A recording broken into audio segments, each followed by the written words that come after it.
will hear a conversation between a psychiatrist in the medical centre of the college and a new student. First, you have some time to look at questions 1 to 4.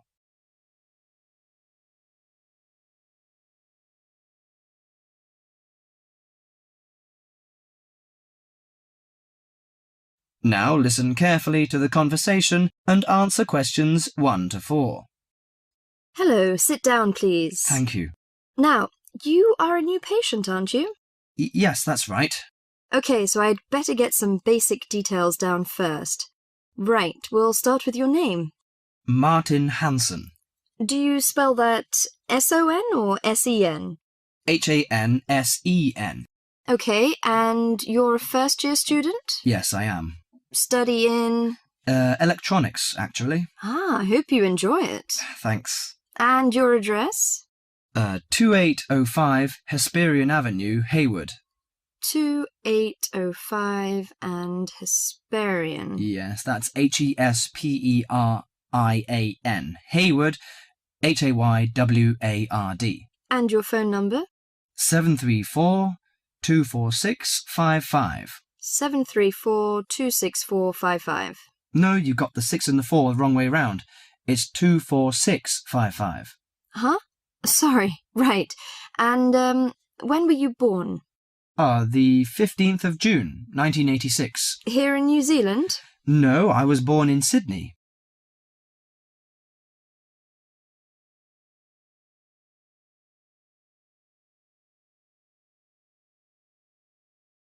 Before you hear the rest of the conversation, you have some time to look at questions 5 to 10.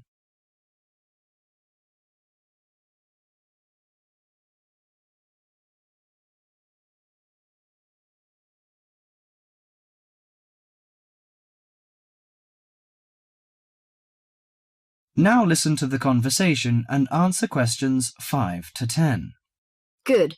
So, what's your problem? Well, frankly, I wonder whether it is a problem. I get the blues, and it lasts for quite a while. I don't know how to... Yes, we all feel sad or get the blues now and again.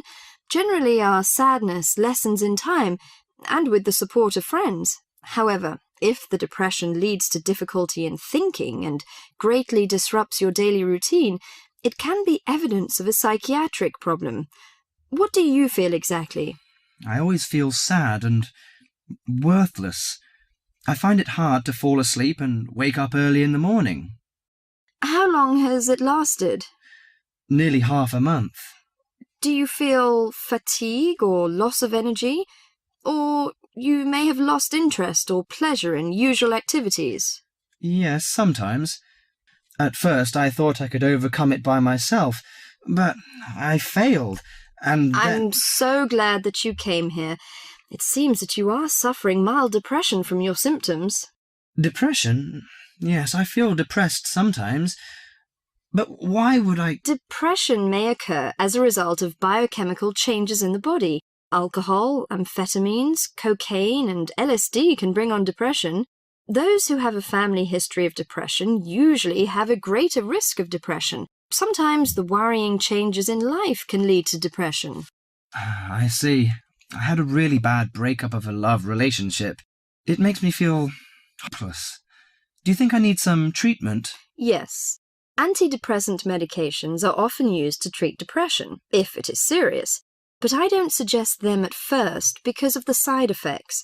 I suggest psychotherapy, which can give you support and help you regain control. So do I need to come here every day? No, I will arrange counselling sessions for you, which will last 12 to 20 weeks. You come here once or twice each week.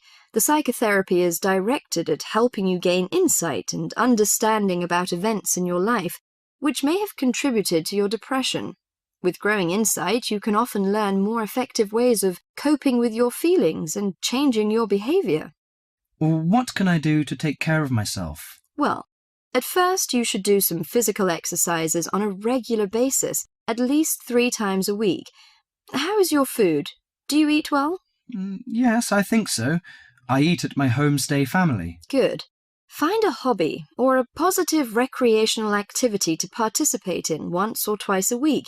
I know it's difficult for you, though. When you feel it's hard to overcome the depression, come to the counselling session. Remember, ask for help if the load is too heavy to handle. Yes, I'll try. So, when will my counselling session begin?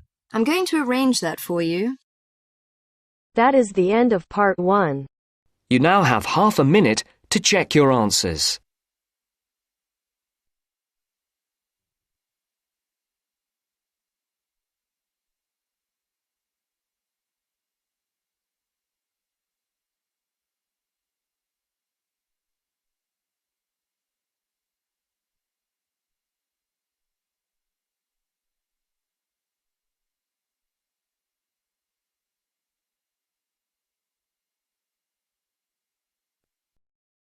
Now turns to part 2. Part 2. You are going to listen to a radio program on sleep deprivation. First, you have some time to look at questions 11 to 15.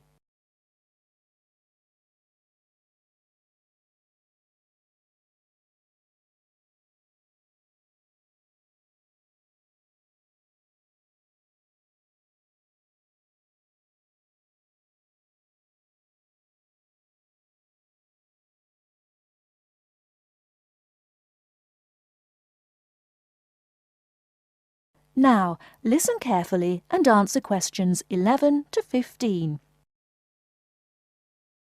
With us in the studio today are Dr. Peter Collins, a senior lecturer in the Department of Psychology at the University of Chicago, and Helen Gardner, the author of the book Deep Sleep. They've come to our studio to discuss the effects of sleep deprivation and also give some tips to the sleep-deprived on how to deal with the problem. Welcome to the studio, Helen and Peter. Now, Peter, what are the reasons for sleep deprivation and how can it affect our lives?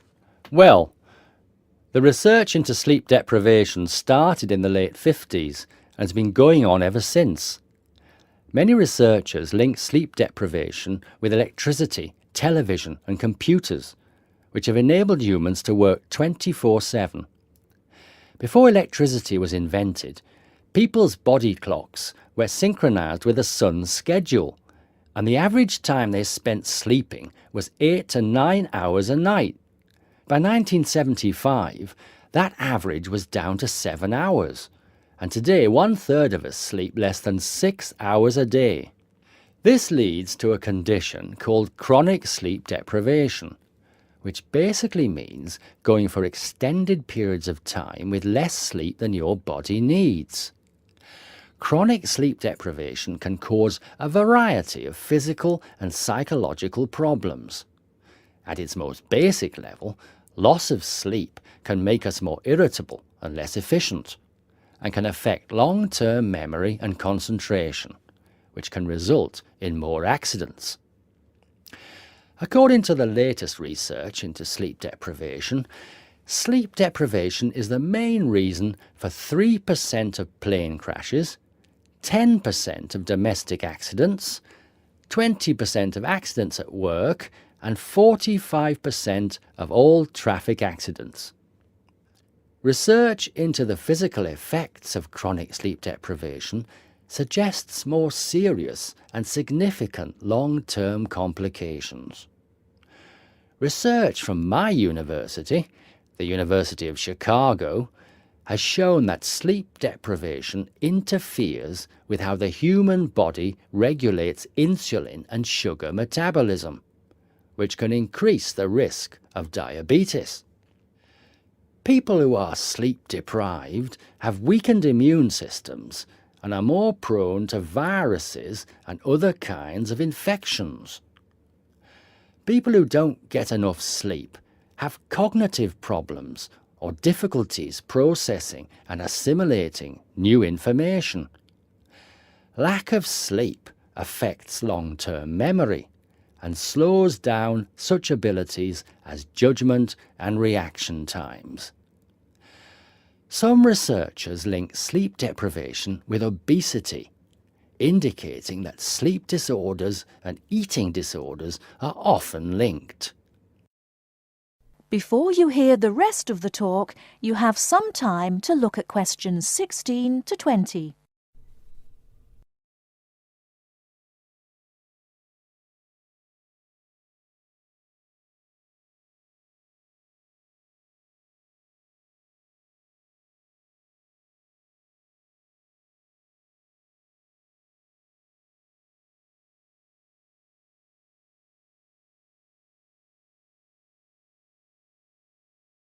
Now listen and answer questions 16 to 20. Helen, you've done a fair amount of research for your recent book on helping people deal with sleeping problems. Could you give our listeners some tips on managing their sleep? Well, if you spend several hours a night tossing and turning in bed, trying to fall asleep, you first have to find out how much sleep you need. To do so, you'll need to try and sleep 6 to 9 hours a night. Set aside 3 days for the experiment. It's best to do it on a long weekend or a holiday to ensure it doesn't get interrupted. During the experiment, you should go to bed at the same time every night and give yourself 6, 7, 8 or 9 hours of sleep. Then monitor the way you feel throughout the day to find out how many hours of sleep you need in order to feel your best.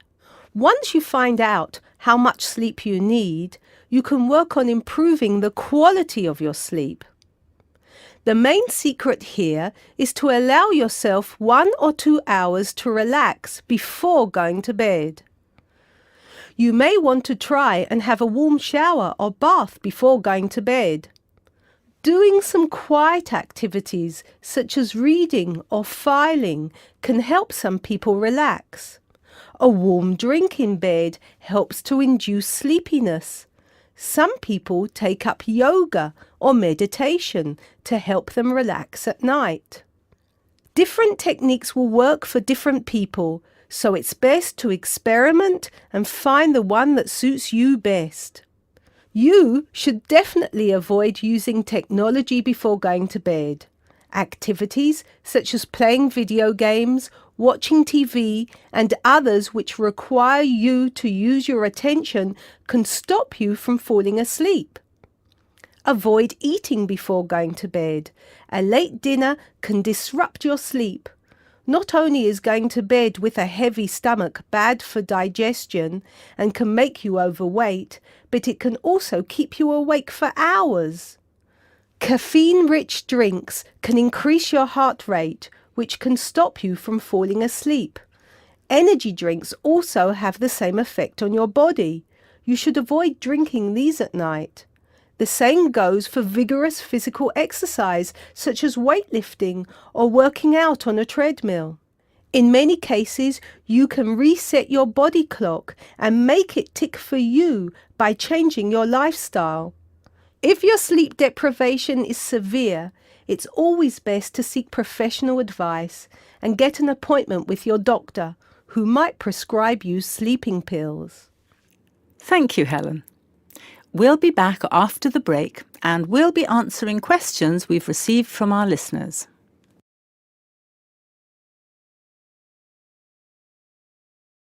That is the end of part 2.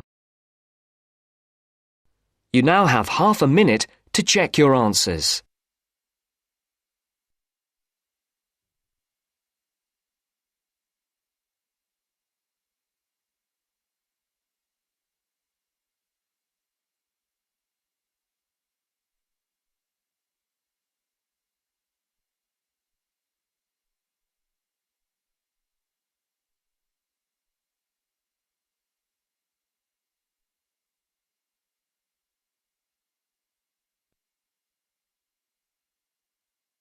Now turns to part 3.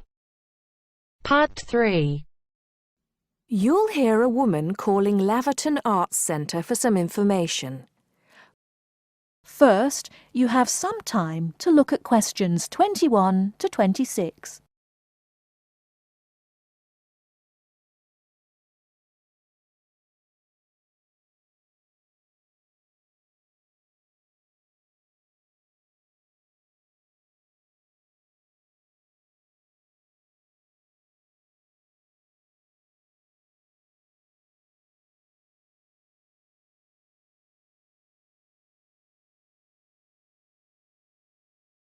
Now listen carefully and answer questions 21 to 26.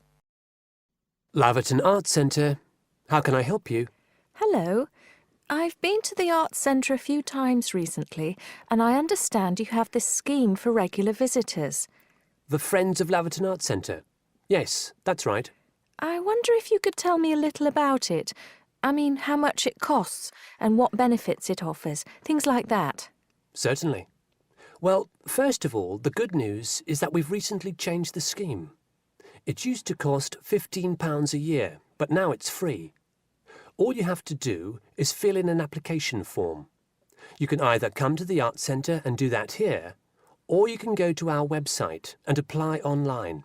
And so what are the benefits of joining? There are actually quite a few. As a friend of Laverton Arts Centre, you'll receive a newsletter every 3 months with information on all the forthcoming events. That sounds useful. You also get priority booking for shows and concerts in the main theatre. Can you explain how that works exactly? Yes. What that means is that when tickets go on sale, for the first 2 days they're only available to Friends of the Arts Centre. So, as long as you book early, you can make sure you get seats. Great! Do you ever offer discounts to Friends of the Centre? Under the old system, when you had to pay to be a member, we did. Under the new system, there won't be any discounts for shows in the main theatre or films at the Arts Cinema. Having said that, we will be offering some discounts to members for performances in the small theatre. There'll be information about this in each issue of the newsletter. I suppose I can find that information online as well, can I? Absolutely. Actually, we're redoing our website at the moment. Right now, there actually isn't a special section for Friends of the Arts Centre on the website. Once the site's been redesigned, there will be. You'll be able to put in your username and password and enter a special section just for you. It sounds excellent. Are there any requirements, though? I mean, as a member, do I have to do anything? Yes, sorry, I forgot to mention that. There are no formal requirements at all, though obviously we have this scheme to encourage people to attend events here regularly. So we ask that you attend at least 4 events a year, whatever they are, if you possibly can. Nobody's going to count, though, and it's totally up to you. That sounds fair enough.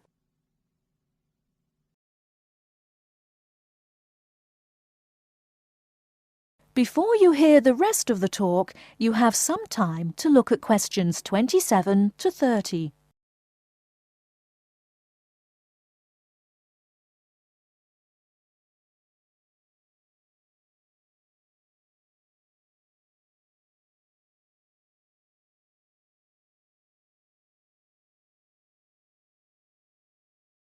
Now listen and answer questions 27 to 30. While you're here, we're actually conducting a short survey of people who phone up the Arts Centre. Would you mind if I asked you a few questions? It'll only take a couple of minutes. Sure, no problem. Thanks a lot. So, how many times have you visited Laverton Arts Centre in the last 6 months? Well, I've only lived in the area for the last 4 months, so not that many times. 3, I suppose. Yes, that's right. Fine. And how did you first find out about the Arts Centre? Let me think. Oh, yes, a friend invited me to a concert, and I came with her. Have you ever seen a film at the Arts Cinema here? No, I haven't, to be honest. In fact, until you mentioned it earlier, I didn't realise you even had a cinema. One more question. If we offered a free tour of the Arts Centre, including things such as going backstage to look at the dressing rooms, would you be interested in going on it? Oh, yes, definitely. I think a tour like that would be very interesting. I'd even pay for it. That's great. Thank you very much for your time. Thank you.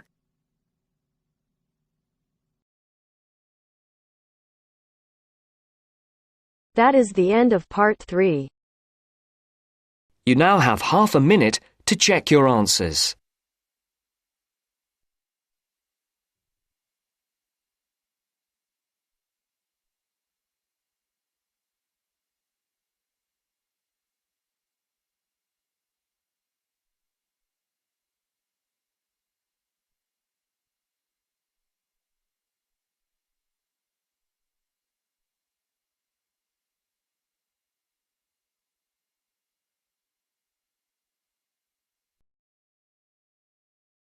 Now turns to Part 4.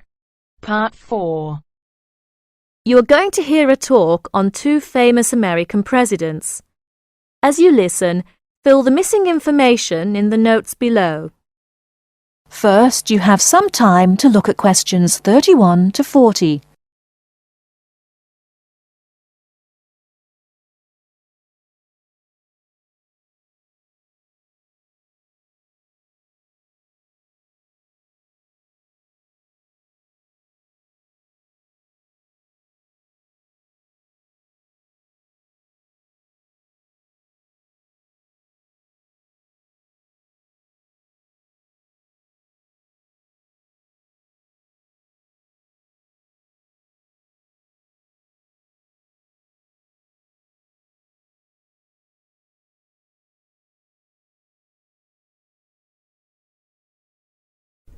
Now listen carefully and answer questions 31 to 40. John F. Kennedy and Abraham Lincoln lived in different times and had very different family and educational backgrounds. Kennedy lived in the 20th century, while Lincoln lived in the 19th century. Kennedy was born in 1917, whereas Lincoln was born more than 100 years earlier, in 1809. As for their family backgrounds, Kennedy came from a rich family, but Lincoln's family was not wealthy. Because Kennedy came from a wealthy family, he was able to attend expensive private schools. He graduated from Harvard University. Lincoln, on the other hand, had only 1 year of formal schooling. In spite of his lack of normal schooling, he became a well-known lawyer. He taught himself law by reading law books. Lincoln was, in other words, a self-educated man. In spite of these differences in Kennedy and Lincoln's backgrounds, some interesting similarities between the 2 men are evident. In fact, many books have been written about the strange coincidences in the lives of these 2 men. For example, take their political careers. Lincoln began his political career as a U.S. congressman. Similarly, Kennedy also began his political career as a congressman. Lincoln was elected to the U.S. House of Representatives in 1847. Kennedy was elected to the House in 1947. They went to the Congress just 100 years apart. Another interesting coincidence is that each man was elected President of the United States in a year ending with the number 60. Lincoln was elected President in 1860 and Kennedy was elected in 1960.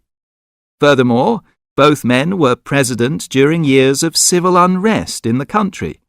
Lincoln was president during the American Civil War. During Kennedy's term of office, civil unrest took the form of civil rights demonstrations. Another striking similarity between the 2 men was that, as you probably know, neither lived to complete his term in office. Lincoln and Kennedy were both assassinated while in office. Kennedy was assassinated in Dallas, Texas, after only 1,000 days in office. Lincoln was assassinated in 1865. A few days after the end of the American Civil War. It's rather curious to note that both presidents were shot while they were sitting next to their wives. These are only a few examples of the uncanny and unusual similarities between the destinies of these 2 American men, who had a tremendous impact on the social and political life of the United States and the imagination of the American people. That is the end of Part 4. You now have half a minute to check your answers.